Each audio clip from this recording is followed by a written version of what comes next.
அருமையான சகோதர சகோதரிகளுக்கு ஆண்டவராகிய இயேசு கிறிஸ்துவின் நாமத்தில் ஐஏஎம் மிஷனரி இயக்கத்தின் சார்பில் என்னுடைய அன்பின் வாழ்த்துக்களை நான் தெரிவித்துக் கொள்கிறேன். மீண்டும் ஒரு பெரிய இடைவெளிக்கு பிறகு மறுபடியும் இந்த அருமையான கூடுகையில பங்கு பெறுவது எனக்கு ஒரு பெரிய ஸ்லாக்கியமாக நான் கருதுகிறேன். அருமையான சர் எபிரேசர் அவர்கள் இதற்கு முன்பாக ஒரு முறை அழைத்தார்கள். ஆனால் அப்போ நான் கொஞ்சம் என்னுடைய மகளுடைய திருமணம் காரியமாக இருந்தபடினாலே நான் இணைந்து கொள்ள முடியவில்லை. மறுபடியும் அவர்கள் அழைப்பு கொடுத்துக் கொண்டே இருந்தார்கள். குறிப்பாக கேட்ட பொழுது கண்டிப்பாக வருகிறேன் என்று சொல்லக்கூடிய கிருபை ஆண்டவர் கொடுத்தார். எனவே பகலில் எல்லா ஊழியங்களையும் முடித்துவிட்டு போக வேண்டிய இடங்கள்லாம் போய்விட்டு வந்து இந்த ஊழியத்தை செய்யக்கூடிய கிருபையை கொடுத்திருக்கிறார். அருமையான எபனேசர் அவர்களுக்கு நான் அதிக நன்றி உள்ளவனாக நான் காணப்படுகிறேன். அவர்கள் அழைக்கின்ற இப்படி செய்தி கொடுப்பதற்கு அழைக்கிற அநேகரை நான் பார்க்கும் பொழுது எங்களுடைய முன்னாள் பொதுச் செயலர் திரு விக்ரசித்திர அண்ணனே அவர்கள் ஒரு முறை அழைத்திருந்தார்கள். அது எனக்கு ரொம்ப சந்தோஷமா இருந்தது. ஏன்னா அவங்க எல்லாம் ஓய்வு பெற்று எத்தனையோ வருஷங்கள் ஆயிடுச்சு. ஆனா அவங்களுடைய அனுபவங்கள் கேட்கும்போது அது ஒரு பெரிய ஆசீர்வாதமா இருக்கிறது. எனவே அப்படிப்பட்டவர்களை எல்லாம் அழைத்து இந்த கூட்டத்துல பயன்படுத்துறதை எண்ணி பார்க்கும் பொழுது ஆண்டவருக்கு நான் நன்றி சொல்லுகிறேன். தொடர்ந்து நீங்கள் எனக்காக எங்களுடைய குடும்பத்துக்காக ஜெபியுங்கள். நான் சொன்ன வண்ணமாக கடந்த ஏப்ரல் மாதம் 25ஆம் தேதி என்னுடைய இளைய மகள் மதுரையில வைத்து அவளுடைய திருமணம் ஆசீர்வாதமா நடந்தது. அவள் எம்எஸ்சி நர்சிங் முடித்துவிட்டு அப்பல்லோ காலேஜ் ஆஃப் நர்சிங்ல அவள் லெக்சரராக இருந்தாள். அப்பொழுது அவள் சிறு வயதிலே நாங்கள் தூத்துக்குடியில இருக்கிற சமயத்திலேயே ஒரு வாலிபர் முகாமிலே என்னை ஆண்டவர் மிஷனரி அழைச்சா போயிருமே அப்படின்பா. ஆனா சின்ன பிள்ளையா இருக்கா அப்பெல்லாம் அப்படிதான் சொல்றான்னு நினைச்சிட்டு இருந்தோம். எனக்கு ஒரு சம்பவம் ஞாபகம் இருக்கிறது. அவள் சிறு பிள்ளையா இருக்கும் பொழுது, நாங்கள் நாகர்கோவில்ல இருக்கும் பொழுது, சிறு பிள்ளையா இருக்கும் பொழுது நாங்கள் கீழ் வீட்டிலே குடியிருந்தோம். மேல் வீட்டிலே ஜெம்ஸ் ஊழியர் இருந்தார். அப்போ ஜெம்ஸ் ஊழியரை சந்திப்பதற்காக திரு அகஸ்டின் ஜெபக்குமார் அண்ணன் அவர்கள் அங்கே வந்திருந்தார்கள். வந்திருந்த பொழுது அன்றைக்கு எங்களுடைய மகளுடைய பிறந்த நாள், சின்ன மகளுடைய பிறந்த நாள். அப்பொழுது அந்த ஊழியக்காரர்களை சொல்லி, அண்ணன் நாங்க கீழே போய் ஜெபம் பண்ணலாம்னு இருக்கோம், நீங்க வந்துட்டீங்க வாங்க, கீழே இப்படி ரவிக்குமார் அண்ணன் ஐஏஎம்ல இருந்து இருக்கிறாங்க, வாங்க ஜெபம் பண்ணலான்னு. அண்ணா அகஸ்டின் ஜெபக்குமார் அண்ணன் வந்தாங்க. வந்து அவர்கள் ஜெபித்தார்கள், என் மகளுக்காக ஜெபம் பண்ணாங்க. அப்போ அவளுக்கு ஒரு 4 வயது இருக்கலாம் என்னுடைய மகளுக்கு. அப்போ நீ ஜெம்ஸுக்கு வாரையான்னு கேட்டாங்க. இவ ஜெம்ஸ்ன்னு என்ன நினைச்சிட்டா, அந்த ஜெம்ஸ் முட்டாய நினைச்சு நான் இப்பவுமே வாரேன் அப்படின்னா, ஒன்னிய மாதிரி ஆளுதான் எங்களுக்கு தேவை. அவர் இந்த வார்த்தையை அண்ணன் சொன்னார். ஒன்னிய மாதிரி ஆளுதான் எங்களுடைய பணித்தளத்துக்கு தேவை. நான் ஏன் சொல்லுகிறேன், இன்றைக்கு அவள் ஒரு மிஷனரியாக போக போகிறாள். இன்றைக்குதான் போய் அவருடைய பொருட்களை எல்லாம் போய் மாமனார் வீட்டுல கொடுத்துட்டு வந்தோம். போய் சாயங்காலம் போய் வருகிற 9ஆம் தேதி நாங்கள் புறப்படுகிறோம் ட்ரெயின்ல. அவர்கள் வந்து இந்த பேப்டிஸ்ட் மிஷன் மூலமாக ஒரிசாவிலும் ஜார்க்கண்ட் 2 மாநிலத்திலும் அவருடைய ஊழியங்கள் நடைபெற்றுக் கொண்டிருக்கிறது. அவருடைய கணவர் அல்லது என்னுடைய மருமகன், இளைய மருமகன், அவர்கள் அந்த ஊழியத்துக்கு பொறுப்பா இருக்கிறார்கள். அவருடைய பேர் கிளமன் ஜேசன், இவள் பேர் கெட்சி. 2 பேருக்காக விசேஷமா ஜெபம் பண்ணுங்க. கெட்சி போய் தான் அந்த ஹோ என்று சொல்லக்கூடிய ஒரு ஆதிவாசி மொழியை அவள் கற்றுக்கொள்ள வேண்டும். அதுக்கு பிறகு அவள் மருத்துவத்துறையில் இருக்கும்படினாலே மருத்துவத்தின் மூலமாய் ஊழியத்தை அங்கே செய்ய அவர்கள் விரும்புகிறார்கள். அதற்காக ஒரு மருத்துவம் படித்த ஒரு மருமகள் வேண்டும் என்று அவர்கள் ஜெபித்துக் கொண்டிருந்தார்களாம். ஆண்டவர் இந்த மதுரை பட்டணத்துக்கு வந்த பிறகு இந்த காரியங்கள் எல்லாம் கர்த்தர் ஒழுங்கா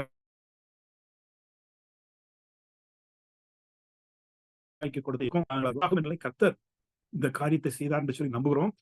ஆண்டவர் பெரிய அவளுக்கு வந்து அந்த பிஎஸ்சி நர்சிங் படிக்கும் போது முடிக்கும் பொழுதே வெளிநாட்டுல இருந்து மாப்பிள்ளைங்க வந்தாங்க. எம்எஸ்சி படித்துக் கொண்டிருக்கும் பொழுது வெளிநாட்டு மாப்பிள்ளை. ஆனா அவர் தீர்க்கமா சொன்னா, நான் வெளிநாட்டுக்கு போக போறது இல்லப்பா, இந்தியாவில படித்தேன், இந்தியாவிலே நான் வேலை செய்வேன், அப்படிதான் சொல்லிக் கொண்டது. ஆனா இந்த திருமணம் பந்தம் வந்த பிறகு அவள் யோசித்து சொல்றேன், ஜெபம் பண்ணி சொல்றேன், கடவுளுடைய சித்தம் என்னன்னு சொல்றேன்னு சொல்லி ஜெபம் பண்ணிட்டு ஒரு 10 நாள் கழிச்சு, அப்பா அதை நீங்க ப்ரொசீட் பண்ணலாம் அப்படின்னு சொல்லி, அப்ப நான் அவளோடு கூட ஏறத்தாழ 1 வார காலம் நான் பேசினேன். நீ வந்து இதுவரைக்கும் ஒருவேளை நீ ஒரு மிஷனரி குடும்பத்துல தான் பிறந்திருக்கிறாய், ஆனா எங்க நாகர்கோவில்ல இருந்திருக்கிறாய், தூத்துக்குடியில இருந்திருக்கிறாய், கேரளாவில இருந்திருக்கிறாய், திருச்சியில இருந்திருக்கிற, இப்படிப்பட்ட பட்டணங்கள்லாம் இருந்திருக்கிற. ஆனா நீ போகக்கூடிய அந்த இடம் எந்த விதமான வசதியும் இல்லாத ஒரு இடம். எந்த அடிப்படை வசதிகள் கூட அங்க குறைவு. சரியான சாலைகள் இல்லை. ஒருவேளை ஒரு இன்ஜெக்ஷன் போடணும்னா அந்த பணித்தளத்துல 55 கிலோமீட்டர் போனாதான் ஒரு இன்ஜெக்ஷன் போட முடியும். அப்படிப்பட்ட ஒரு பணித்தளத்துக்கு தான் இவள் போகிறாள். அப்ப இதெல்லாம் சொல்லி நான் இதையெல்லாம் நல்லா யோசித்து ஜெபம் பண்ணி முடிவெடுக்கணும்டா. இது வந்து கலப்பையில கை வச்சுட்டா நம்ம பின்னால திரும்பி பார்க்க கூடாது அப்படி சொன்ன பிறகு அவன் நல்லா ஜெபம் பண்ணிட்டு சொன்னா, டாடி நீங்க இதை ப்ரொசீட் பண்ணுங்க. ஸோ ஆண்டுடைய அனாதி திட்டத்தை தீர்மானத்தின்படி அந்த திருமணத்தை நடத்தி முடிக்கக்கூடிய ஒரு பெரிய கிருபை ஆண்டவர் கொடுத்தார். எந்த விதமான கடினம் இல்லாதபடிக்கு ஆசீர்வாதமாக இந்த திருமணம் முடிய கர்த்தர் உதவி செய்தார். இப்பொழுது பிள்ளைகள் ஆயத்தப்பட்டுக் கொண்டிருக்கிறார்கள். வருகிற சண்டே நாங்க இங்கிருந்து புறப்பட்டு திருச்சியில இருந்து ஹவுரா எக்ஸ்பிரஸ் மூலமாக நான், என்னுடைய மனைவி, அதே போல எங்களுடைய சம்பந்திமார், அவங்களுடைய மருமகனுடைய அண்ணன், ஃபேமிலி எல்லாரும் சேர்ந்து ஒரு குழுவாக நாங்க போகிறோம். ஏறத்தாழ ஒரு 10 பேர் அந்த பணித்தளத்துக்கு போறோம். போகும்போதே நான் ஐஏஎம் பணித்தளத்துல நான் இறங்கி விடுகிறோம், நானும் என் மனைவி. நாங்கள் வருகிறோம் என்று சொன்ன உடனே அங்கே ஐஏஎம் பணித்தளத்தில் உள்ள வாலிபர் கூட்டத்தில் 3 நாட்கள் நீங்கள் செய்தி கொடுக்க வேண்டும் என்று அழைத்திருக்கிறார்கள். வாலிபர்கள் மத்தியிலே நானும் என் மனைவியும் 3 நாட்கள் தங்கியிருந்து அவர்களுக்கு ஊழியம் செய்ய போகிறோம். 15ஆம் தேதி வரைக்கும் ஐஏஎம் பணித்தளத்தில் நாங்கள் தங்கியிருப்போம். பிறகு அங்கிருந்து ஒரு 40 கிலோமீட்டர் தொலைவில் இருக்கக்கூடிய இந்த பணித்தளத்துக்கு நாங்கள் செல்லுகிறோம். 18ஆம் தேதி அங்கே உள்ள அவர்கள் ஊழியம் செய்யக்கூடிய இடத்துல உள்ள அந்த ஆதிவாசி மக்கள் எல்லாம் சேர்ந்து என்னுடைய மகளுக்கு ஒரு திருமண வரவேற்பு வைபவத்தை ஒழுங்கு செய்திருக்கிறார்கள். அங்குள்ள உள்ளூர் ஊழியர்கள் ஏறத்தாழ 40 உள்ளூர் ஊழியர்கள் இருக்கிறார்கள். அவர்கள் உங்களுடைய விசுவாசிகள் எல்லாம் சேர்ந்து ஒரு ஏறத்தாழ ஒரு 300 பேர் அன்னைக்கு வர இருக்கிறாங்க. அதுக்காக ஜெபம் பண்ணுங்க. அதெல்லாம் முடிச்சுட்டு நாங்கள் 20ஆம் தேதி மறுபடியும் நான், என் மனைவி அங்கிருந்து புறப்பட்டு மதுரை வரவிருக்கிறோம். எங்களுடைய பிரயாணங்களுக்காக, குறிப்பா என்னுடைய மகளுக்காக, அவருடைய குடும்பத்துக்காக. அவள் அந்த மொழியை கற்க வேண்டும், கலாச்சாரத்தை கற்று அங்கே ஆண்டவராலே 2 பேரும் ஒரு வல்லமையான கருவிகளாக பயன்படுத்தப்பட வேண்டும் என்று சொல்லி நீங்கள் விசேஷமாக ஜெபிக்கும்படி அன்புடன் நான் கேட்டுக்கொள்கிறேன். இப்பொழுது நாம் ஆண்டவருடைய வார்த்தைக்கு நேராக நாம் செல்லுவோம். அதற்கு முன்பாக, ஆண்டவரே, நீர் என்னோடு கூட இந்த நாளில் பேசும் என்று சொல்லி ஆண்டவரத்தை நாம் கேட்போம். எங்களை நேசிக்கிற அன்பின் ஆண்டவரே, நாங்கள் உம்மை துதிக்கிறோம், ஸ்தோத்திரிக்கிறோம். இந்த ஆசீர்வதிக்கப்பட்ட அருமையான இந்த ராத்திரி சமயத்துக்காக நன்றி சொல்லுகிறோம். இப்பொழுதும் உம்முடைய ஜீவனுள்ள வார்த்தைகளை நாங்கள் சிந்திக்க போகிறோம். அந்த வார்த்தைகள் என்னை தொடரட்டும், எங்களை தொடரட்டும் சாமி. எங்களை நீர் வழிநடத்தும், எங்களை உணர்த்தும். ஆண்டவரே, உம்முடைய வார்த்தைகளின் மூலமாய் நாங்கள் மறுரூபமாக்கப்படக்கூடிய கிருபையை தாரும். இயேசுவின் நாமத்தில் பிதாவே, ஆமென். பிலிப்பியருக்கு எழுதின நிருபம் 3ஆம் அதிகாரம் 17ஆம் 18ஆம் வசனத்தை நான் வாசிக்கிறேன். பிலிப்பியர் 3ஆம் அதிகாரம் 17ஆம் 18ஆம் வசனம். சகோதரரே, நீங்கள் என்னோட கூட பின்பற்றுகிறவர்களாகி நாங்கள் உங்களுக்கு வழிகாட்டுகிறபடி நடக்கிறவர்களை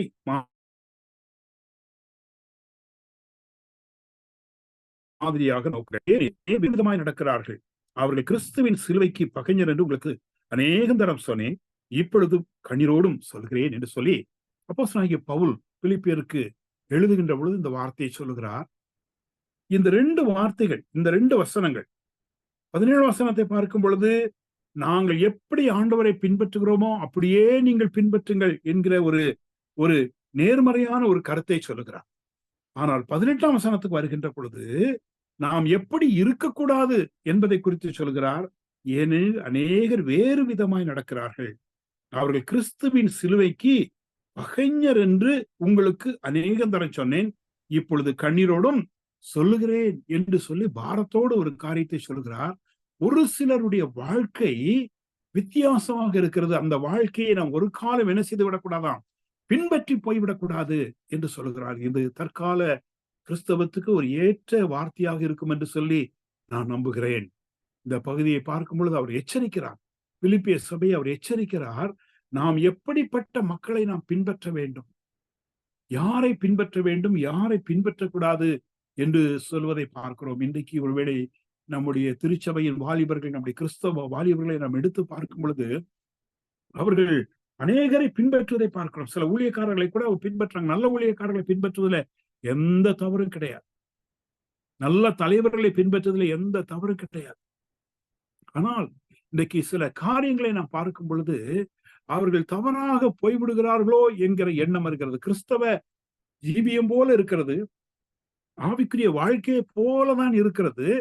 ஆனால் அவர்களுடைய முடிவை பார்க்கும் பொழுது அல்லது அவருடைய எதிர்பார்ப்பை பார்க்கும் பொழுது அது வித்தியாசமாக இருப்பதை நாம் பார்க்க முடியும். இந்த மாலை பொழுதிலே வேதாமத்திலிருந்து ஒரு உண்மை சம்பவத்தை நாம் தியானிக்க போவோம். அவனுடைய வாழ்க்கை எவ்வளவு மேலோட்டமான ஒரு வாழ்க்கை, அர்ப்பணமில்லாத ஒரு வாழ்க்கை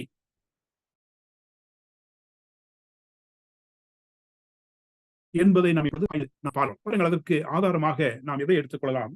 வேதத்திலே 3 பகுதிகள் அதை குறித்து சொல்கிறது. ஒன்று மத்தேயு எழுதின சுவிசேஷம் 19ஆம் அதிகாரம் 16ஆம் வசனம் முதல் 22ஆம் வசனம் வரைக்கும் ஒரு பகுதி சொல்ல பார்க்கிறோம். அந்த 16ஆம் வசனம் இப்படி சொல்லுகிறது, அப்பொழுது ஒருவன் வந்து அவரை நோக்கி, நல்ல போதகரே, நித்திய ஜீவனை அடைவதற்கு நான் எந்த நன்மையை செய்ய வேண்டும் என்று கேட்டான் என்று சொல்லப்பட்டிருக்கிறது. இதே பகுதி மார்க் எழுதின சுவிசேஷம் 10ஆம் அதிகாரத்துக்கு வருகின்ற பொழுது 17ஆம் வசனம் இப்படி சொல்லுகிறது, பின்பு அவர் புறப்பட்டு வழியிலே போகையில் ஒருவன் ஓடி வந்து அவருக்கு முன்பாக முழங்கால் படியிட்டு, நல்ல போதகரே, நித்திய ஜீவனை சுதந்திரித்துக் கொள்ளும்படி நான் என்ன செய்ய வேண்டும் என்று கேட்டான் என்று சொல்லி பார்க்கிறோம். இதே பகுதியை லூக்கா 18ஆம் அதிகாரத்திலும் நாம் பார்க்க முடியும். லூக்கா 18ஆம் அதிகாரத்திலே 18ஆம் வசனம் எப்படி சொல்கிறது, அப்பொழுது தலைவன் ஒருவன் அவரை நோக்கி, நல்ல போதகரே, நித்திய ஜீவனை சுதந்திரித்துக் கொள்வதற்கு நான் என்ன செய்ய வேண்டும் என்று கேட்டான் என்று சொல்லி வாசிக்கிறோம். ஆக இந்த 3 பகுதிகளும் ஒரே மனிதனை தான் குறிக்கிறது. இந்த மனிதனை நாம் 3 விதமாக நாம் பிரித்து நாம் பார்க்க போகிறோம். இந்த மனிதனுடைய வாழ்விலே நாம் பார்க்கின்ற பொழுது, இவன் எப்படிப்பட்ட ஒரு மனிதனாக இவன் இருக்கிறான் என்று சொல்லி நாம் பார்க்கின்ற பொழுது, இவனிடத்திலே சில அடையாளங்கள் இருக்கிறதை பார்க்கிறோம். பாருங்கள், இந்த குறிப்பாக இந்த மார்க் எழுதின சுவிசேஷம் 10ஆம் அதிகாரம் 17ஆம் வசனத்திலே, பின்பு அவர் புறப்பட்டு வழியில் போகையில் ஒருவன் ஓடி வந்து அவருக்கு முன்பாக முழங்கால் படியிட்டு, நல்ல போதகரே, நித்திய ஜீவனை சுதந்திரித்துக் கொள்ளும்படி நான் என்ன செய்ய வேண்டும் என்று கேட்டான். இவனுடைய நடவடிக்கைகளை நாம் வெளியே இருந்து பார்க்கும் பொழுது, இவன் ஒரு ஆவிக்குரிய மனிதனோ என்று எண்ண தோன்றுகிறது. ஏன் அவனுடைய செயல்பாடுகள் அப்படி இருக்கிறது? ஆண்டவரை பார்த்து ஓடி வரக்கூடிய ஒரு காட்சியை நாம் பார்க்கிறோம். ஒன்று. இரண்டாவதாக, அவன் முழங்கால் படியிட்டு என்று சொல்லி பார்க்கிறோம். மூன்றாவதாக, அவன் நித்திய ஜீவனை குறித்து அவன் பேசுகிற காட்சியை நாம் பார்க்கிறோம். இந்த 3ஐ நாம் தொடர்புபடுத்தி பார்ப்போம் என்று சொன்னால், இவன் ஒருவேளை ஆவிக்குரிய வாழ்விலே வளர விரும்புகிறவன் போல நமக்கு தெரிகிறது. நித்திய ஜீவனை சுதந்திரித்துக் கொள்வதற்கு நான் என்ன செய்ய வேண்டும் என்கிற ஒரு கேள்வி இவன் கேட்கிறான். ஒருவேளை இது நம்முடைய வீட்டிலே ஒரு சம்பவம் அல்லது நம்ம இருக்கக்கூடிய ஆலயத்தில் இந்த சம்பவம் நடந்திருக்குமே என்று சொன்னால், ஒரு ஞாயிற்றுக்கிழமை ஆராதனை நடக்கிறது என்று சொல்லி நான் வைத்துக் கொள்வோம். அந்த ஞாயிற்றுக்கிழமை ஆராதனையை போதகர் நடத்தி கொண்டிருக்கும் பொழுது, வெளியே தெருவிலே போகக்கூடிய ஒரு வாலிபன் வேகமாக உள்ளே ஓடி வந்து தன்னுடைய கரங்களை விரித்து முழங்கால் படியிட்டு, போதகரே, நித்திய ஜீவனை சுதந்திரித்துக் கொள்வதற்கு நான் என்ன செய்ய வேண்டும் என்று கேட்டால், இந்த சபை ஒரு பெரிய அதிர்ச்சிக்குள்ளாகி போய்விடும். போதகரும் அதிர்ச்சிக்குள்ளாக ஆயிருப்பார் இல்லையா? ஆனால் இங்கே நாம் என்ன பார்க்கிறோம்? ஆண்டவராகிய இயேசு கிறிஸ்து எந்த விதமான அதிர்ச்சியும் அடையவில்லை. ஏன் அது ஏன் என்று கேட்டு பார்க்க வேண்டும். ஏன் ஆண்டவர் அதிர்ச்சி அடையாமல் அவரிடத்துல நிதானமாக ஆண்டவர் பேசுகிற ஒரு காட்சியை நாம் பார்க்க முடியும்? ஏன் தெரியுங்களா? அவனுடைய உள்ளத்தை ஆண்டவர் பார்க்கிறார். அவனுடைய வெளிப்பிரகாரமான அடையாளத்தை அவர் பார்க்கவில்லை. அவனுடைய உள் வாழ்க்கை எப்படி இருக்கிறது, அவனுடைய இருதயம் எப்படி இருக்கிறது என்பதை ஆண்டவர் பார்க்கிறார். யோவான் எழுதின சுவிசேஷம் 2ஆம் அதிகாரத்துக்கு நாம் வருகின்ற பொழுது, அந்த 2ஆம் அதிகாரத்துல 24ஆம் வசனம் இப்படி சொல்லுகிறது, அப்படி இருந்தும் இயேசு எல்லாரையும் அறிந்திருந்தபடியால் அவர்களை நம்பி இணங்கவில்லை. 25ஆம் வசனம், மனுஷருக்குள் இருப்பதை அவர் அறிந்திருந்தபடியால் மனுஷரை குறித்து ஒருவரும் அவருக்கு சாட்சி கொடுக்க வேண்டியதாய் இருக்கவில்லை என்று சொல்லப்படுவதை பார்க்கிறோம். ஆக ஆண்டவர் சகலத்தையும் அறிந்தவர், நம்முடைய உள்ளத்தை அறிந்திருக்கிறவர், உள்ளத்தின் ஆழங்களை அறிந்திருக்கிற ஆண்டவர் இந்த மனிதனுடைய நோக்கம் என்ன, எதற்காக வந்திருக்கிறான் என்பதை ஆண்டவர் புரிந்து கொள்கிறார். இவனிடத்திலே நல்ல அடையாளங்கள் இருக்கிறது. இவனிடத்திலே ஓடி வந்து அவன் ஆண்டவரத்தை கேட்கக்கூடிய அந்த காரியத்தை நாம் இங்கே பார்க்கிறோம். ஆனால் ஆண்டவர் அதை வைத்து அவனை சபாஷ் என்று சொல்லிவிடவில்லை. உடனடியாக அவனை பார்த்து பாராட்டவில்லை. ஆண்டவர் அவனோடு கூட தொடர்ந்து அவர்களை பேசுகிற ஒரு காட்சியை நாம் பார்க்கிறோம். பிரியமானவர்களே, தர்மியான வேளையிலே வெளிப்புற அடையாளங்கள், ஓடி வந்து முழங்கால் படியிட்டு நல்ல போதகரே என்று அழைத்து, நித்திய ஜீவனை சுதந்திரித்துக் கொள்வதற்கு நான் என்ன செய்ய வேண்டும், what must I do to inherit eternal life? எவ்வளவு பெரிய கேள்வி இல்லைங்களா? ஒரு வாலிப பிள்ளை இன்னைக்கு நம்மகிட்ட கேட்டா எவ்வளவு சந்தோஷமா இருந்திருக்கும் இந்த நாட்களில. அப்படிப்பட்ட ஒரு கேள்வியை கேட்கிறார். ஆனால் ஆண்டவர் அந்த மனிதனுடைய உள்ளத்திலே அவர் உள்ளத்தை பார்க்கிறார். எந்த மனநிலையில வந்திருக்கிறார். ஆண்டவருக்கு முன்பாக சகலமும் நிர்வாணமாயும் வெளியரங்கமாயும் இருக்கிறது என்று சொல்லி எபிரேயர் 4:13 நம்ம பார்க்கிறோம். இவனிடத்துல வெளிப்புறமான அடையாளங்கள் இருந்தது. அதைத்தான் ஆண்டவர் மத்தேயு எழுதின சுவிசேஷம் 23ஆம் அதிகாரம் 27ஆம் வசனத்திலே வெள்ளையடிக்கப்பட்ட கல்லறைக்கு ஒப்பாய் இருக்கிறீர்கள் என்று சொன்னார். அன்றைக்கு இருக்கக்கூடிய வேதபாரகர், பரிசேயர், சதுசேயரை பார்த்து ஆண்டவர் சொன்ன காட்சி என்ன தெரியுமா? வெள்ளையடிக்கப்பட்ட கல்லறைக்கு நீங்கள் ஒப்பாய் இருக்கிறீர்கள். ஏன்? நீங்க வெளியே சுத்தமா இருக்கிறீங்கப்பா, ஆனா உள்ளே எப்படி இருக்கிறது? அங்கே வசனம் 23ஆம் அதிகாரம் மத்தேயு 23, 28 அப்படியே நீங்களும் மனுஷனுக்கு நீதிமான்கள் என்று புறம்பே காணப்படுகிறீர்கள். அவுட்வேர்ட்லி அப்பியர் ரைட் பிஃபோர் men. நீங்க என்ன பண்றீங்க? Rightly appear righteous to men. நீங்க மனிதர்களுக்கு நீதிமான போல காண்பிக்கிறீங்க. ஆனா வெளியே நீங்கள் என்ன செய்றீங்க? உள்ள எப்படி இல்ல? அப்படி இல்ல. அப்படிங்கிறது ஆண்டுடைய வார்த்தை. சங்கீதம் 11:4 சொல்லுகிறது, அவருடைய கண்கள் மனுபுத்திரனை பார்க்கிறது, அவருடைய இமைகள் அவர்களை சோதித்தருகிறது.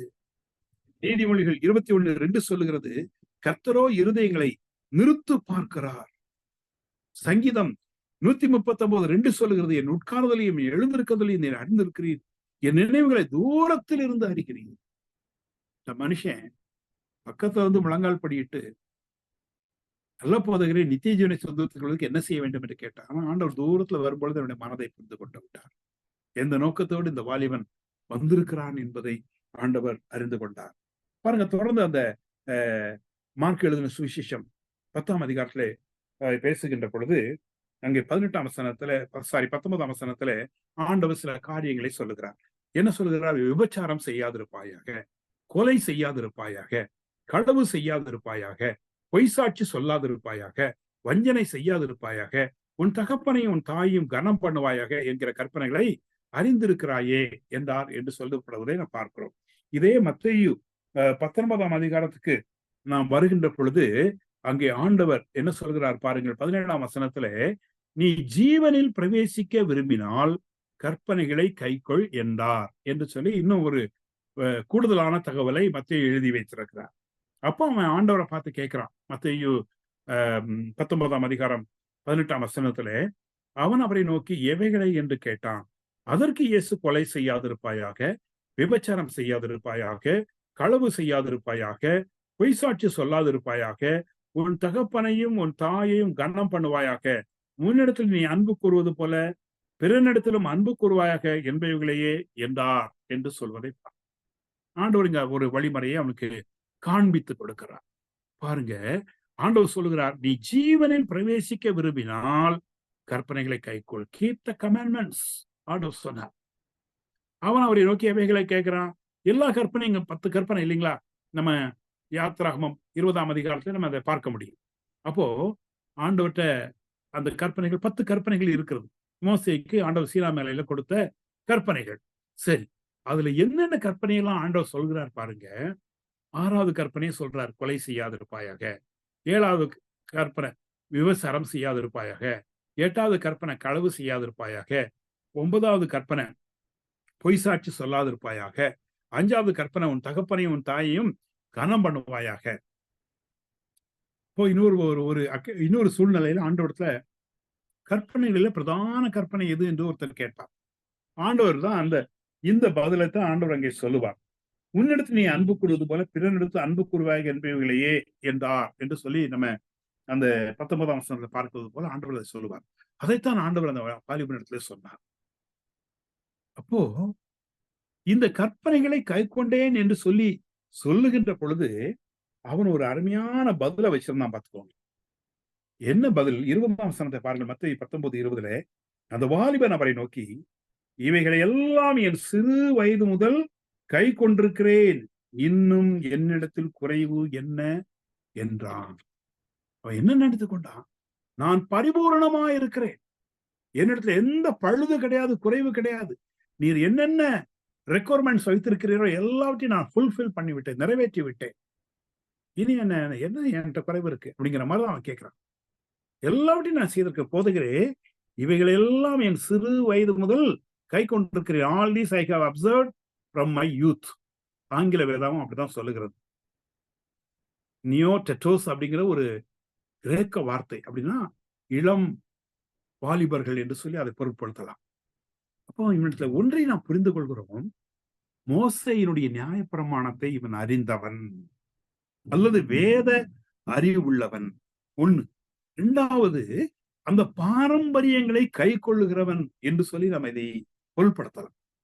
அப்ப இவனுக்கு வேத அறிவு உள்ளவன், வெளிப்பிரகாரமான ஆவிக்குரிய அடையாளங்கள் இவனுக்கு இருந்தது ஒன்று. இரண்டாவது என்னது பார்க்கிறோம் இடத்துல, வேத அறிவும் குறைவில்லை. வேத அறிவும் எனக்கு இருக்கிறது. ஆண்டவர்கிட்ட கேட்டோன்னு என்ன ஆண்டவர் சொன்னோன்னு என்ன சொல்றான், இதை என் சிறு வயது முதல் கொண்டே நான் கை கொண்டிருக்கிறேன். அப்போஸ்தலனாகிய பவுல் தன்னுடைய சாட்சியை பிலிப்பியருக்கு எழுதுகின்ற பொழுது 3ஆம் அதிகாரம் 6ஆம் வசனத்துல, நியாயப்பிரமாணத்திற்குரிய நீதியின்படி குற்றம் சாட்டப்படாதவன் அப்படின்னு சொல்லி ஒரு வார்த்தையை சொல்லுவார். இனி யாராவது நியாயப்பிரமாணத்தின் அடிப்படையில் நீங்க என்ன செய்ய முடியாது, என்கிட்ட தப்ப கண்டுபிடிக்க முடியாது. யூதர்கள் அந்த நாட்களிலே நியாயப்பிரமாணத்தை தேறினவனாய் இருந்தால் போதும் அப்படின்னு சொல்லி அவங்க எண்ணிக்கொண்டிருந்தார்கள். அதனால்தான் பவுல் அந்த நியாயப்பிரமாணத்தை குறித்து எழுதுகின்ற பொழுது, கலாத்தியருக்கு எழுதின நிருபம் 2ஆம் அதிகாரம் 16ஆம் வசனத்துல, நியாயப்பிரமாணத்தின் கிரியைகளினாலே எந்த மனுஷனும் நீதிமானாக்கப்படுவதில்லை, கிருபையினாலே விசுவாசத்தை கொண்டு ரட்சிக்கப்பட்டீர்கள் என்று சொல்லி எபேசியருக்கு எழுதுகிறார். அப்படின்னு என்ன அர்த்தம், நீ நீதிமானா, நீ உன்னுடைய செய்கைகளினாலே, உன்னுடைய கிரியைகளினாலே அல்லது நியாயப்பிரமாணத்தின் கிரியைகளினாலே எந்த மனுஷனும் நீதிமானாக்கப்படுவதில்லை. கலாத்தியர் 3:11 வாசிக்கிறோம், நியாயப்பிரமாணத்தினாலே ஒருவனும் தேவனிடத்தில் நீதிமான ஆகிறதில்லை, ஏனெனில் விசுவாசத்தினாலே நீதிமான் பிழைப்பான் என்று எழுதியிருக்கிறது. இதைத்தான் மார்ட்டின் லூத்தர், அவர் ஆரம்பத்துல ஒரு ரோமன் கத்தோலிக்க மத குருவாக அவர் இருந்தவர். ஆனா உள்ளத்துல சமாதானம் இல்லை அவருக்கு. அந்த துறவிகள் மடத்துல போய் சேர்ந்து அந்த கல்வியெல்லாம் கற்றுக்கொள்கிறார். மனதுல சாந்தி இல்லை, அமைதி இல்லை, சமாதானம் இல்லை. அப்ப அவர் என்ன பண்ணாராம், அந்த அவருடைய கோயிலுக்கு போகக்கூடிய உயர்ந்த படிக்கட்டுகளில் முழங்கால் படியிட்டே ஏறி போவார். முழங்கால் வலிக்கும், முழங்கால் அது வேதனையை கொடுக்கும். ஆனாலும் மனதிலே திருப்தி வந்து விட வேண்டும் என்பதற்காக மார்ட்டின் லூத்தர் முழங்கால் படியிட்டே மேல போவார். ஆனா ஒரு நாள் அவர் உள்ளத்துல சமாதானம் இல்லை. வேதாகமத்தை வாசித்துக் கொண்டிருக்கும் பொழுது, ரோமருக்கு எழுதின நிருபம், குறிப்பாக ரோமர் அவர் எழுதின ஒரு பெரிய கமெண்ட்ரி, இன்னைக்கும் தியாலஜிக்கல் சர்க்கிள் அது ரொம்ப டிபேட்டபிளா அது இருக்குது. ரோமருக்கு எழுதின நிருபம் 1ஆம் அதிகாரம் 17ஆம் வசனத்தை பார்த்தீங்கன்னு சொன்னா, விசுவாசத்தினாலே நீதிமான் பிழைப்பான் என்று எழுதியிருக்கிறபடி அப்படின்னு சொல்லி வாசிக்கிறோம். ஆக அந்த வார்த்தை அவரை தொட்டது. அந்த வார்த்தை அவரை தொட்டது. அப்பதான் நான் விசுவாசிச்சா போதும், நான் முழங்கால் படி போட்டு இப்படி மலை மேல ஏறணும்னு அவசியம் கிடையாது, புண்ணிய ஸ்தலங்களுக்கு நான் போக வேண்டும் என்ற அவசியம் கிடையாது. ஆண்டவர் என்னை தேடி வந்திருக்கிறார், அதை நான் நம்புகிறேன். கிறிஸ்து எனக்காக இந்த உலகத்துக்கு வந்தார், எனக்காக பாடுகள் பட்டார், எனக்காக சிலுவையில் அறையப்பட்டார், 3ஆம் நாள் உயிரோடு எழுந்தார், திரும்ப வரப்போகிறார். இந்த விசுவாசம் போதுங்கிறதுதான் மார்ட்டின் லூத்தர். அதனால்தான் புராட்டஸ்டன்ட் சபையை அவர் உருவாக்கினார். 95 கொள்கைகளை அவர் எழுதி அன்றைக்கு வீட்டன்பர்க் ஆலயத்தினுடைய கதவுகளிலே அவர் ஒட்டினார். சீர்திருத்த நாள் என்று சொல்லி வருடந்தோறும் அதை நாம் இன்றைக்கு கொண்டாடி கொண்டிருக்கிறோம். பிரியமானவர்களே, அங்கே இந்த மனிதனுடைய வாழ்விலே வேத அறிவு இருந்தது. மோசேயினுடைய நியாயப்பிரமாணத்தை தெளிவாய் கற்று வைத்திருந்தான். அவன் என்ன, இதெல்லாம் போதும், நித்திய ஜீவனை சுதந்திரித்துக் கொள்வதற்கு இது போதும் என்று எண்ணிக்கொண்டிருந்தான். அப்போ ஆண்டவர் இப்போ வருகிறார் பாருங்க. 3ஆவதாக பார்க்கிறோம், அவனிடத்துல ஆவிக்குரிய அடையாளங்கள் இருந்தது, அவனிடத்துல வேத அறிவு இருந்தது. ஆனா என்ன இல்லை தெரியுங்களா, அர்ப்பணம் இல்லை, கீழ்ப்படிதல் இல்லை. ஆண்டவர் என்ன சொல்றார் பாருங்க. அங்கே வசனத்தை நாம் பார்க்கின்ற பொழுது, மார்க் எழுதின சுவிசேஷம் 10ஆம் அதிகாரம் 21ஆம் வசனம் இப்படி சொல்லுகிறது, இயேசு அவனை பார்த்து அவரிடத்தில் அன்பு கூர்ந்து, உன்னிடத்தில் ஒரு குறைவு உண்டு. என்ன சொல்றாரு ஆண்டவர்? இயேசு அவனை பார்த்து, ஜீசஸ் லுக்கிங் அப்பான் ஹிம், அவனிடத்தில் அன்பு கூர்ந்து, லவ்ட் ஹிம், உன்னிடத்தில் ஒரு குறைவு உண்டு. You lack one thing. ஒரு குறைவு தம்பி, அதை சரிப்படுத்தணும் அப்படிங்கிறார்.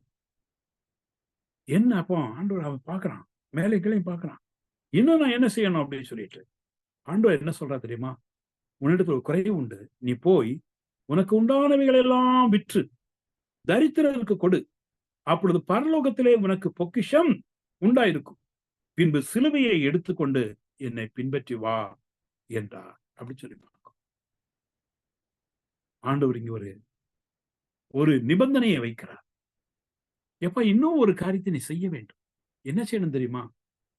உன் வாழ்க்கையிலே நீ என்னை வைக்க வேண்டிய இடத்துல வேற ஏதோ ஒண்ணு வைத்திருக்கிறப்பா.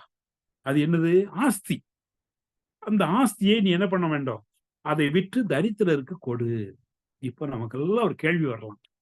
பணம் வைத்திருப்பது தவறா அப்படின்னு ஒரு கேள்வி நமக்கெல்லாம் வருகிறது இல்லைங்களா? அப்போ ஆண்டவர் பணம் வைக்கக்கூடாதுன்னு சொல்றாரா அப்படிங்கிற கேள்வி நமக்கு வருகிறது. அப்படி அல்ல. ஏன் சொல்றேன்னா பாருங்க, நீங்க அந்த 10 கற்பனைகளை ஒரு முறை கூட நம்ம பார்க்க வேண்டுங்க. ஆண்டவர் எல்லா கற்பனைகளை சொல்லல. சில கற்பனைகளை தான் அவர் சொன்னார். அதுல முதல் கற்பனை என்ன தெரியுங்களா? கற்பனைகளிலே யாத்திராகமம் 20ஆம் அதிகாரம் 3ஆம் வசனம் சொல்லுகிறது, என்னை அன்றி உனக்கு வேறே தேவர்கள் உண்டாயிருக்க வேண்டாம். இந்த வாலிபனுடைய வாழ்க்கை அல்லது இந்த தலைவனுடைய வாழ்க்கை அல்லது இந்த பணக்காரனுடைய வாழ்க்கையில வாழ்வின் மையத்துல என்ன இருந்துச்சு தெரியுங்களா? அவன் தன்னுடைய ஆஸ்தியை வைத்திருந்தான். அவனுடைய நம்பிக்கையெல்லாம் அந்த ஆஸ்தி மேலதான் இருந்துச்சு. இவன் என்ன நினைத்துக்கொண்டான்? எனக்கு வாழ்க்கையின் மையத்திலே உலகத்துக்கு நான் இடம் கொடுப்பேன், ஆண்டவருக்கு இடம் தருவேன். ஆண்டவர் தெளிவா சொல்லிட்டாரு, எப்பா 2 எஜமான்களுக்கு ஊழியம் செய்ய முடியாது. உலகமா நானா தீர்மானிச்சுக்கோ. அதை கொடுக்கிறார் அவன்கிட்ட. அந்த அந்த தீர்மானிக்கக்கூடிய பொறுப்பை இந்த வாலிபனிடத்திலே அவர் கொடுக்கிறார். உன்னிடத்துல குறைவு அன்பாதான் சொன்னார் அந்த வார்த்தையை. அவர் கடிந்து கூட சொல்லவில்லை. அன்பாக பேசுகிறார். பேசி சொல்லுகிறார், தம்பி உன் வாழ்க்கையில ஒரு குறைவு இருக்குப்பா. என்ன தெரியுமா? என்னை வைக்க வேண்டிய இடத்துல உன் ஆஸ்தியை நீ வைத்திருக்கிறாய். அப்ப என்ன பண்ணணும் தெரியுமா? You have to sell your property and share it to the poor people and take up your cross. சிலுவை எடுத்துக்கொண்டு என்னை பின்பற்றுவாப்பா, சீஷனா வா அப்படின்னு கூப்பிட்டார் ஆண்டவர். அவனுக்கு ஒரு நல்ல வாய்ப்பு. இயேசுவை முகமுகமாய் பார்த்து பேசக்கூடிய ஒரு வாய்ப்பு. ஐயா எனக்கு இது முடியல, எனக்கு விட முடியலன்னு சொல்லி அவற்றை கன்ஃபஸ் பண்ணி அறிக்கை பண்ணி ஒரு சீஷனாய் அவன் வாழ்ந்திருக்கலாம். ஆனால் எல்லாவற்றையும் தவறி விட்டு இழந்து போன ஒரு மனிதனாக நிற்கிறான். ஏன் தெரியுங்களா? உங்க வசனத்தை பாருங்க. அந்த மார்க் 10:22 சொல்கிறது, அவன் மிகுந்த ஆஸ்தி உள்ளவனாய் இருந்தபடியால் இந்த வார்த்தையை கேட்டு மனமடிந்து துக்கத்தோடே போய்விட்டான். அப்பொழுது இயேசு சுற்றி பார்த்து தம்முடைய சீஷரை நோக்கி, ஐஸ்வர்யம் உள்ளவர்கள் தேவனுடைய ராஜ்யத்தில் பிரவேசிப்பது எவ்வளவு அரிதாய் இருக்கிறது என்றார். ஐஸ்வர்யவான்கள் தேவனுடைய ராஜ்யத்தில் பிரவேசிக்கவே மாட்டாங்க ஆண்டவர் சொல்லல. கொஞ்சம் கஷ்டங்கிறார். ஏன் சொல்றாரு? என்னை நீ பின்பற்றி வர விரும்பினால் உன் வாழ்க்கையின் மையத்தை எனக்கு கொடு தம்பி, அம்மா, அண்ணே. உங்க வாழ்வின் மையத்தை நீங்க ஆண்டவர் கொடுத்துருங்க. அப்படின்னு என்ன அர்த்தம்? இதுவரைக்கும் பணம் உங்களை கண்ட்ரோல் பண்ணிச்சு, இதுவரைக்கும் உலகம் உங்களை கண்ட்ரோல் பண்ணிச்சு. ஆனா இப்ப என்ன பண்ணுங்க? என் கையில கொடு தம்பி உன் வாழ்க்கையை, நான் கண்ட்ரோல் பண்றேங்கிறார். இதுதாங்க என் வாழ்க்கையில் இருந்துச்சு. என்னுடைய 24 வயசு வரைக்கும் நான் என் மனம் போல வாழ்ந்து கொண்டிருந்த ஒரு கிறிஸ்தவன். கர்மேஸ்வர் எபனேசர் சொன்னவண்ணமாக நான் கதீட்ரல் மேல்நிலைப்பள்ளியில படிச்சவன். சென்ட் ஜான்ஸ் காலேஜில் படிச்சவன். சென்ட் ஜான்ஸ் காலேஜில் எவ்ரிடே சேப்பல் இருக்கும். நான் எப்போ சேப்பல் போவேன் தெரியுங்களா? குருபாதம் சார்னு ஒரு சார் இருந்தார், ஹிஸ்டரி டிபார்ட்மெண்ட். அப்படியே டெய்லி நின்று தம்பி வாங்கப்பா வாங்கப்பான்னு கூப்பிடுவார். கிறிஸ்தவ தம்பி மாதிரிலாம் கூப்பிடுவார். ப்ரொஃபசர் கருணாரன் இன்னொரு பக்கம் ஈவுக்காக கூப்பிட வருவார். எல்லாருக்கும் டேக்கா கொடுத்துட்டு ஓடிட்டேன் நான். ஏன்னா எனக்கு உலகம் என்னை ஆட்கொண்டிருந்தது. எப்ப நான் போவேன்? பரீட்சை நெருங்கும் போது இந்த பிரேயர்ல போய் உட்கார்ந்துருப்பேன். ஏன்னா ஃபெயில் ஆயிடக்கூடாது ஆண்டவரே அப்படின்னு ஜெபம் பண்றதுக்காக அந்த பரீட்சைக்கு போகும்போது ரிசல்ட் வரும்போது மட்டும் சேப்பல்ல போய் உட்கார்ந்துருப்பேன். இதுதான் என்னுடைய ஆவிக்குரிய வாழ்க்கை. ஞாயிற்றுக்கிழமை ஆனா போதும் அந்த மிலிட்டரி லைன் சர்ச்சுக்கு நான் போவேன். பைபிளை தூக்கிட்டு போயிடுவேன் நான். ஏன்னா ஹாஸ்டல்ல படிச்சேன். செல்வின் ஹாஸ்டல்ல தான் நான் தங்கியிருந்தேன். ஆனா இவ எல்லாம் போலியான ஒரு வாழ்க்கை என்பதை ஆண்டவர் ஒரு நாள் உணர்த்தினார். 1986ஆம் ஆண்டு சென்னையில நான் இருக்கும் பொழுது ஆகஸ்ட் மாதம் நான் வேலை பார்த்த கம்பெனியில ஒரு பிரச்சனையை சந்தித்த பொழுது ஆண்டவர் என்னோடு கூட இடைப்பட்டார். எவ்வளவு வெளியே எனக்கு ஆவிக்குரிய அடையாளங்கள் இருக்கிறது, ஆனால் அர்ப்பணம் இல்லை. வெளியே ஆவிக்குரிய அடையாளங்கள் இருக்கிறது, வேத அறிவு இருக்கிறது, ஆனால் கீழ்ப்படுதல் இல்லை. ஆனால் ஆண்டவர் அந்த நாளில் என் பாவங்களை சுட்டி காண்பித்த பொழுது ஆண்டவரத்தை என்னை ஒப்புக் கொடுக்கக்கூடிய கிருபையை கொடுத்தார். ஆண்டவரத்துல என்னை அர்ப்பணம் செய்தேன். இன்றைக்கு அவர் ஊழியத்தை செய்யக்கூடிய ஒரு ஊழியக்காரனா இருக்கக்கூடிய ஒரு பெரிய சாக்கியத்தை ஆண்டவர் எனக்கு கொடுத்திருக்கிறார். பிரியமானவர்களே, இந்த அருமையான வேளையில இந்த மனிதனுடைய வாழ்வு நமக்கு ஒரு எச்சரிப்பாக கொடுக்கப்பட்டிருக்கிறது. எச்சரிப்பாக கொடுக்கப்பட்டிருக்கிறது.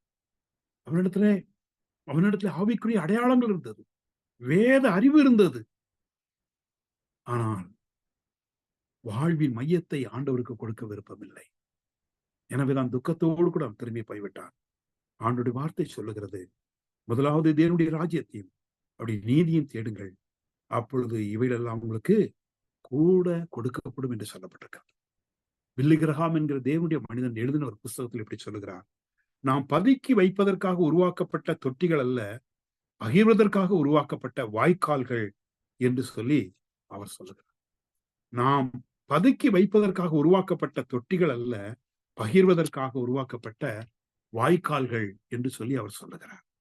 இந்த அருமையான வேளையிலே நம்ம கொஞ்சம் எண்ணி பார்க்கணும். என்னுடைய ஆவிக்குரிய வாழ்க்கை எப்படி இருக்கிறது?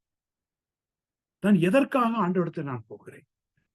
என்னுடைய ஆவிக்குரிய வாழ்க்கையினுடைய வீழ்ச்சிகளை சுட்டி காண்பியும் ஆண்டவரை சரிப்படுத்தி உம்முடைய சீஷனாக வாழ்வேன் என்று சொல்கிறோமா, அல்லது உலக பிரகாரமான ஒரு தேவைகளுக்காக ஆண்டவரை பின்பற்றுகிறோம்? ஆண்டவர் சீஷர்களை தான் இன்னைக்கு தேடிக்கொண்டிருக்கிறார், பக்த கோடிகளை அல்ல. மற்ற மதங்கள் சொல்லலாம், ஆனால் வேதம் என்ன சொல்லுகிறது? ஒருவன் என் பின்னே வர விரும்பினார், அவன் தன்னை தான் வெறுத்து தன் சிலுவையை எடுத்துக்கொண்டு அனுதினமும் என்னை பின்பற்ற கடவன். கண்களை மூடி நம்ம கொஞ்சம் ஜெபம் பண்ணுவோமா? ஒரு நிமிடம் நம்ம யோசித்து பார்ப்போம். யோசித்து பார்த்து ஆண்டுடைய கைகளிலே நம்ம ஒப்பு கொடுப்போம். இந்த வாலிபன் இடத்துல ஆவிக்குரிய அடையாளங்கள் இருந்தது, வேத அறிவு இருந்தது, ஆனால் அர்ப்பணம் இல்லை, கீழ்ப்படிதல் இல்லை. எனவே துக்கத்தோடு போய்விட்டார். அருமையான சகோதரனே, சகோதரி, இந்த இரவிலே கூட நம்முடைய வாழ்க்கை எப்படி இருக்கிறது? ஆண்டவராகிய இயேசு கிறிஸ்துவுக்கு முன்பாக நம்ம கொஞ்சம் எண்ணி பார்க்கும் பொழுது, இந்த வேத வசனத்தின் வெளிச்சத்துல நம்மை பார்க்கும் பொழுது, நான் எப்படிப்பட்டவனா இருக்கிறேன், எப்படிப்பட்டவளா இருக்கிறேன்? உண்மையாகவே அவருக்கு சீஷனாக வாழ வேண்டும், என் இயேசுவை பிரியப்படுத்த வேண்டும் என்கிற தீர்மானம் இருக்கிறதா? அல்லது உலகை திருப்திப்படுத்த வேண்டியதும் ஞாயிற்றுக்கிழமை மட்டும் போய் கோயிலுக்கு போய் ஒரு பாட்டை பாடி ஜெபம் பண்ணிட்டு வந்தா போதும் நம்ம நினைக்கிறோம்? நாம் ஒவ்வொரு நாளும் சீஷனா இருக்க அழைக்கப்பட்டிருக்கிறோம். We are asked to lead a disciple life every day. ஆண்டவர் அதை எதிர்பார்க்கிறார். எல்லா சூழ்நிலையும் நம்ம வேலை பார்க்கிற இடமானாலும் சரி, படிக்கிற இடமானாலும் சரி, ஆண்டவருடைய சீஷர்களாக நாம் வாழ அழைக்கப்பட்டிருக்கிறோம். இன்றைக்கு அப்படிப்பட்ட சீஷர்களை ஆண்டவர் தேடிக்கொண்டிருக்கும் பொழுது, ஆண்டவரே நான் ஆயத்த சுவாமி, என்னிடத்துல எந்த விதமான போலியான காரியங்கள் இடம்பெற்று விடக்கூடாது கர்த்தாவே. வெளிப்பிரகாரமான அடையாளம் அல்ல, உள்ளான அடையாளம் கர்த்தாவே. மீட்கப்பட்ட அடையாளம், கழுவப்பட்ட அடையாளம், சுத்திகரிக்கப்பட்ட அடையாளம், பரிசுத்த ஆவியினாலே நிறைக்கப்பட்ட ஒரு அடையாளம் என்னிடத்துல காணப்பட எனக்கு கிருபை தாரும் என்று சொல்லி கேட்போம். எங்கள் அன்பின் ஆண்டவரே, நாங்கள் துதிக்கிறோம், ஸ்தோத்திரிக்கிறோம். உம்முடைய ஜீவனுள்ள வார்த்தைகளுக்காக நன்றி சொல்லுகிறோம். ஒரு சின்ன கூட்டமாய் கூடி இந்த இரவிலே உடைய வார்த்தையை நாங்கள் தியானித்திருக்கிறோம் சுவாமி. அந்த அருமையான வாலிபனுடைய வாழ்விலே ஆண்டவரே, வெளிப்பிரகாரமான ஆவிக்குரிய அடையாளங்கள் இருந்தது, பிரயோஜனம் இல்லை. வேத அறிவு இருந்தது, பிரயோஜனம் இல்லை. அர்ப்பணம் இல்லையே, கீழ்ப்படுதல் இல்லையே, ஆண்டவருக்கு இடம் கொடுக்கக்கூடிய அந்த வாழ்க்கை இல்லையே சுவாமி. ஆண்டவரே, அது ஒரு எச்சரிப்பின் சத்தமா இந்த இரவிலே கேட்டிருக்கிறோம். எங்களை தாழ்த்தி ஒப்புக் கொடுக்கிறோம், எங்களை அர்ப்பணம் செய்கிறோம், உம்முடைய சித்தத்துக்கு ஒப்புக் கொடுக்கிறோம். எங்களை பயன்படுத்தும் ஆசீர்வதி இயேசுவின் நாமத்தில் பிதாவே, ஆமென். ஆமென். என் ஆத்துமாவே கர்த்தரை ஸ்தோத்திரி, என் முழு உள்ளமே அவருடைய பரிசுத்த நாமத்தை ஸ்தோத்திரி. என் ஆத்துமாவே கர்த்தரை ஸ்தோத்திரி, அவர் செய்த சகல உபகாரங்களையும் மறவாதே. ஆமென்.